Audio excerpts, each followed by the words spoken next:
Hello mga kaagri. Yan no, dito sa amin mga kaagri ay pa winter na kasi kaya medyo masama na yung panahon. Kung sa Pilipinas ito yung tinawag na amihan na. Amihan na halong habagat. Yan no, makikita nyo mga kaagri. Maalon, sobrang maalon yung dagat dito. Dito sa amin, ito po yung beach namin dito. Yan no. So winter na po kaya wala nang mga guests, mga campers na nandito sa aming camp.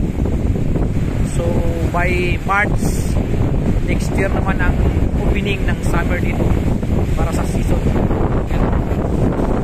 Yan, makikita nyo mga kaagri yung mga dahon no. Grabing sayaw nila oh. Yan oh. Grabing sayaw nila. Siguro maganda yung sounds kaya sobrang sayaw nila oh.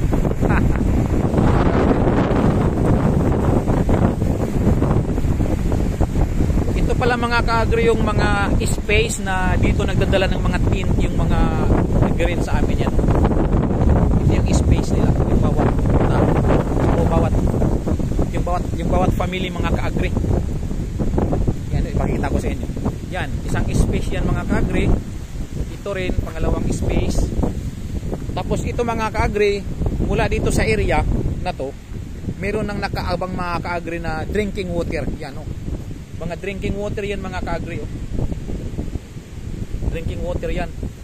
At yung mga tent nila mga kaagri na dala, yung mga camping materials nila, meron na rin mga kaagri dito saksakan ng kuryente. Yan o.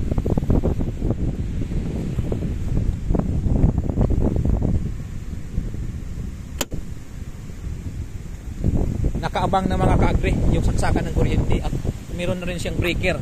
Yan o.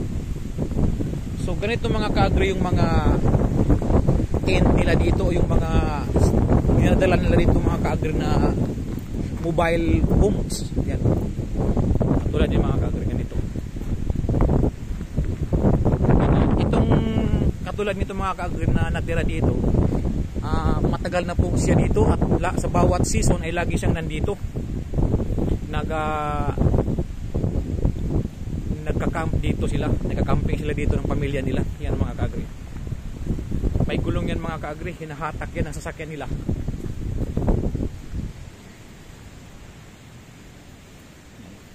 Yan, dyan hinahatak.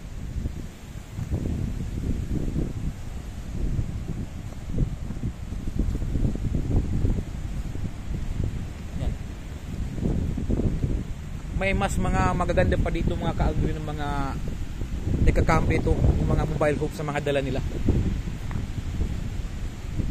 Dito sa amin mga kaagri, sa loob ng aming campsite mga kaagri ay may restaurant. Tapos meron kami ditong mga swimming pool, malalaking swimming pool namin dito mga kaagri. Yan yung mga space nila yan. Yan mga kaagri. Sa bawat ganyan mga kaagri ay may number. Kaya pag hinahanap namin sila, pag may halimbawa tumatawag sila sa reception at nangailangan ng something na tulong namin, hahanapin lang namin tong number yan. Kaya dito sa amin mga kaagri, mayroon kaming mapa na hawak. Kasi itong aming campsite mga kaagri ay nasa mga 85 hectares to mga kaagri. Yan o, kung makikita nyo. Yan yung mga dyan nila ikakabit mga kaagri yung mga hose nila na may na para sa drinking water. Yan. At hindi lang mga kaagri pwede sa drinking water, kahit panghugas lahat mga kaagri dito kinukuha.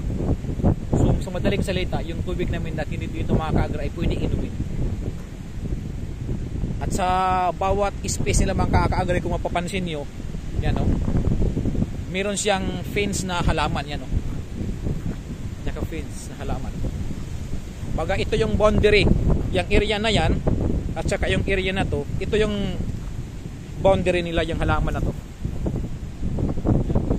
Pati dito sa kabila mga kaagri, yan, may mga boundary. Dito may halaman to dito dati. Dito mga kaagri tinanggal lang. papunta yan dito. Kasi mostly mga ka-agri, ang ginagawa namin ay naka square itong mga halaman dati. So may mga kasi mga ka-agri na guys na tinatanggal nila dahil para sa kanila ay siguro na gagandahan ng baga, gusto nilang maluwag yung area nila kaya tinatanggal nila. So yun, minsan wala po kami magagawa dahil ika nga ay customer is always right. Yan mga ka-agri, ito yung campsite namin, yung mga daanan namin ka-agri. Malaki itong area namin mga ka-agri. Sabi ko nga 85 hectares, tapos sa bawat mga ka-agri, sa bawat daanan ay may mga street lights yan. At the same time may mga makikita ka dito mga ganito mga ka-agri na may mga nakalagay na wifi, yung modem. Kaya lahat ng buong area ng aming campsite mga ka-agri ay meron siyang wifi, kahit sa hanggang sulok ng aming campsite meron siyang wifi. So ngayon ay winter season na po, kaya wala na po sila. Nag-close kami mag-close kami mga ka-agri ngayong November 6. Pero may area pa dito sa aming campsite na may mga customer pa. Yan. Kaya ganito lang mga ka-agri, ano yung dagat dahil yan na. Na pa-winter. Ito mga ka-agri yung restaurant dito na. Restaurant. Yan. Restaurant to mga ka-agri. Dito yung mga table nilalagay. Tapos meron kaming massage area, yun, kung makikita nyo massage area.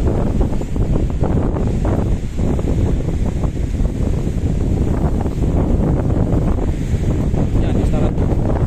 Design kayo mga ka-agri.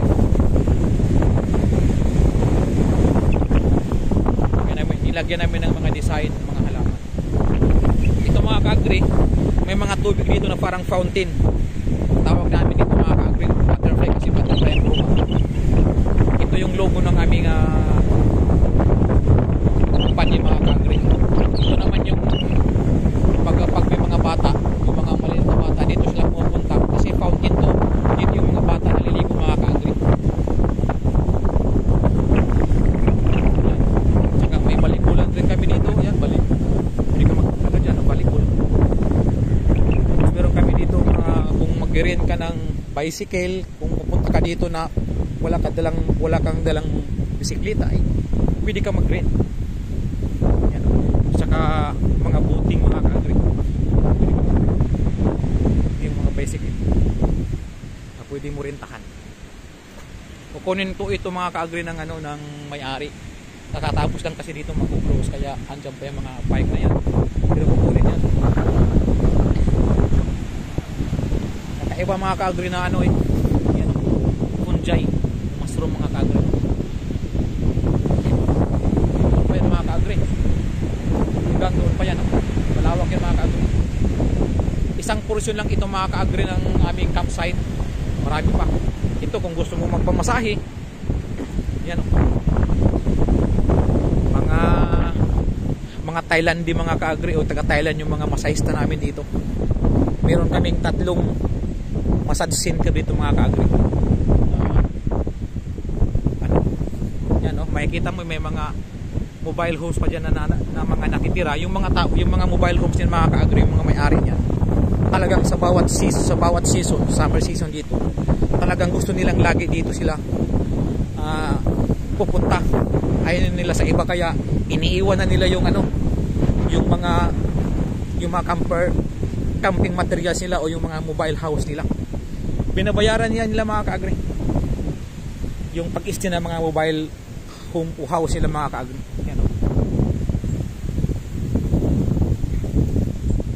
Pero wala nang mga nakatira dyan, wala na. Iniwan lang nila yung mga ganyan nila dito.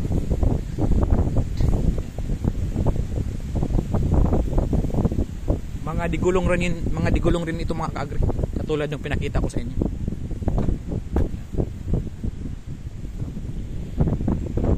Sa araw-araw po namin ginagawa dito ay yung landscaping maintenance mga ka-agri, yung mag-trim ng mga grass, ng mga halaman, ka-agri magpupro ng mga kahoy na kailangan i-prune, especially yung mga sanga na patay na. Ito mga ka-agri, hindi yan patay, sadyang mag-winter na, kaya dormant period na nila. So sa madaling salita mga ka-agri, they are not active, hindi na sila active mga ka-agri. Baga tulog na sila sa mga panahon na matutulog na sila, hindi na sila wala, baga ano, parang tawag ito, parang tulog sila yan.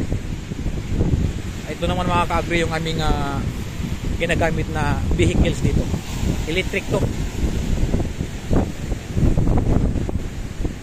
So paano po mga ka-agri, hanggang dito na lang po.